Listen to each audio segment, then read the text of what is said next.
Pemirsa kasus rekonstruksi pembunuhan satu keluarga di Kelurahan Pauman, Indramayu, Jawa Barat akhirnya digelar di lapangan futsal pada Rabu 12 November 2025 kemarin.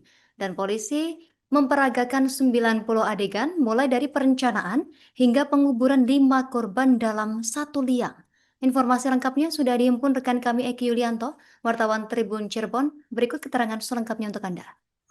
Ya, baik. Terima kasih Justina. Selamat siang menjelang sore Tribuners. Izin melaporkan dari Kabupaten Indramayu, Jawa Barat, di mana suasana haru bercampur tegang mewarnai proses rekonstruksi kasus pembunuhan satu keluarga yang sempat mengguncang warga Kelurahan Pauman.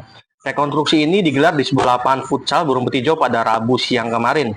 Polisi memperagakan total 90 adegan, mulai dari perencanaan, eksekusi hingga proses penguburan 5 korban dalam satu liang. Kasat Reskrim Polres Indramayu AKP Muhammad Arwin Bahar menyebut bahwa kegiatan ini dilakukan untuk memperjelas kronologi dan memastikan tidak ada fakta yang terlewat dalam proses penyidikan. Dari seluruh rangkaian adegan, ada satu momen yang membuat banyak orang tak sanggup menahan napas. Adegan ketika korban anak berusia 7 tahun, Ratu Khairunisa, sempat menangis sebelum akhirnya dihabisi pelaku. Dalam rekonstruksi itu terungkap bahwa pelaku sempat memberi susu kepada sang bocah untuk menenangkannya sebelum akhirnya menghabisinya di kamar mandi. Adegan ini menjadi bagian paling memilukan dalam proses rekonstruksi hari itu. Kepolisian memastikan kedua tersangka yang berinisial P dan R akan dijerat dengan pasal 340 KUHP tentang pembunuhan berencana. Ancaman hukuman yang menanti adalah hukuman mati atau penjara seumur hidup. Justina, polisi juga menegaskan seluruh proses penyidikan dilakukan secara profesional dan transparan agar kasus ini bisa segera disidangkan. Dalam kasus ini, kelima korban diketahui merupakan satu keluarga, yakni Sahroni berusia 78 tahun, Budi Awaludin 40 tahun, Ais Juwita Sari 37 tahun, serta dua anak mereka, Ratu Khairunisa berusia 7 tahun, dan Bella yang berusia 10 bulan. Dalam pelaksanaan rekonstruksi, polisi turut menghadirkan pihak Kejaksaan Negeri Indramayu untuk memastikan sinkronisasi berkas perkara. Sejauh ini tidak ditemukan fakta baru dari proses tersebut. Rekonstruksi ini menjadi bagian lanjutan dari pengungkapan misteri kelam pembunuhan keluarga Sahroni yang sempat mengguncang masyarakat Indramayu pada awal September lalu. Saat itu warga Pauman digemparkan oleh penemuan 5 jenazah dalam satu liang di halaman rumah Haji Sahroni. Bau busuk menyengat menjadi awal terungkapnya tragedi berdarah tersebut. Polisi bergerak cepat dan menangkap dua pelaku P dan R di wilayah Kedokan Bunder pada dini hari sepekan setelah kejadian. Keduanya diketahui memiliki hubungan dekat dengan korban.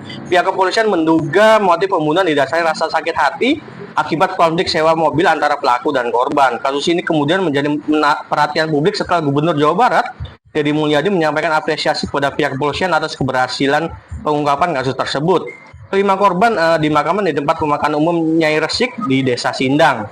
Suasana haru mewarnai proses pemakaman ketika peti jenazah diturunkan ke liang lahat.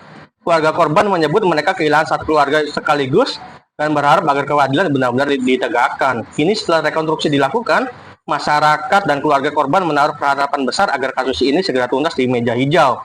Polisi memastikan seluruh berkas perkara akan diramukan secepatnya agar kebenaran bisa terungkap dan keadilan bagi keluarga Sahroni benar-benar ditegakkan. Demikian Justina, kembali ke studio. Ya, dengan adanya kegiatan rekonstruksi ini kan juga akhirnya akan memperjelas nih bagaimana kedua pelaku ini melakukan aksinya ya, pembunuhan berencana ini gitu. Jadi dari mulai perencanaan sampai dengan eksekusi para korban gitu kan. Jadi akan diketahui gitu kan dari awal sampai akhir ini caranya seperti apa, pukulnya bagaimana, kemudian setelah itu mungkin dikuburkannya gitu, karena yang dimuat di media juga kan agak simpang siur ya terkait dengan korban ini apakah ditumpuk dalam satu liang ataupun mungkin digejer tapi dalam satu liang gitu. Jadi ya, saya kebetulan ini mewakili pihak keluarga karena kebetulan keluarga sendiri kan banyak ya yang ada dari anak-anak. Jadi khusus pribadi saya sebagai keluarga sepupu ya, keluarga korban, yang saya sangat sedih atas kejadian ini untuk keluarga gitu kan. Dan harapannya juga dari pihak keluarga ya, semoga pelaku dapat dihukum seberat-beratnya. Mungkin hukuman apa yang diharapkan? Ya, yang jelas hukuman yang setimpal yaitu nyawa dibayar nyawa. Tadi dengan adanya lihat rekonstruksi tadi itu gimana Mas? Emosinya ya, emosionalnya gimana Mas? Perasaannya? Ya cukup emosional ya. Artinya melihat kejadian ini kan istilahnya flashback ya, bagaimana kejadian yang sebenarnya gitu kan, fakta yang dilakukan oleh para pelaku ini gitu kan, kedua pelaku ini. Dengan Mas Niko ya? Bagaimana? Dengan Mas Niko? Ya, dengan Niko. Umur berapa Mas? Umur? Saya 38. Iya. Berarti Mas Niko ini apa? Saya sepupunya Mas Budi. almarhum Budi. Terkait rekonstruksi hari ini? Jadi untuk rekonstruksi hari ini kami mengundang dari Kejaksaan Indramayu. Jadi untuk persamaan persepsi dan menggambarkan terkait masalah peristiwa pidana yang seperti apa, kejadiannya seperti apa. Jadi kita bisa melihat lebih detail karena diperagakan oleh para pelakunya langsung. Jadi untuk rekonstruksi ini ada 90 adegan. Ini sekarang sedang berjalan. Nah, di sana kita bisa menyimpulkan bahwasannya untuk orang-orang korban-korban yang dihabisi oleh para tersangka ini, yaitu meliputi yang pertama adalah saudara Budi, kemudian lanjut lagi ke saudara Syaroni, lanjut ke saudari Oi dan anak-anaknya. Dan kemudian untuk jenazah itu ditarik ke belakang, dikubur secara berjajar dan tertumpuk juga, seperti itu. Untuk dari 9 sekian adegan itu dari awal sampai akhir.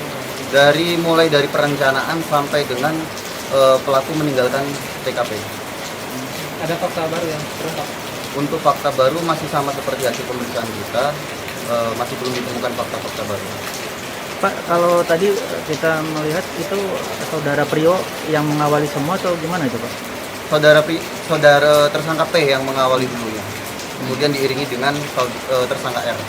Untuk korban yang balita itu katanya sempat diberi susu dulu Pak, ASI apa susu Pak, benar itu? Yang korban balita itu memang sempat menangis dan sempat ditenangkan oleh tersangka ini dengan minum susu. Tersangka siapa Pak? Tersangka P. Setelah itu dihabisi nyawanya tadi. Setelah itu korban anak ini dimasukkan ke kamar mandi, dihabisi di sana. Dimasukkan ke air bak ya? Dimasukkan ke bak. Oke. Untuk pasal sendiri gimana?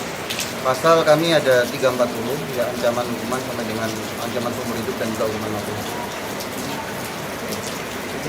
Download Tribun X sekarang, menghadirkan lokal menjadi Indonesia.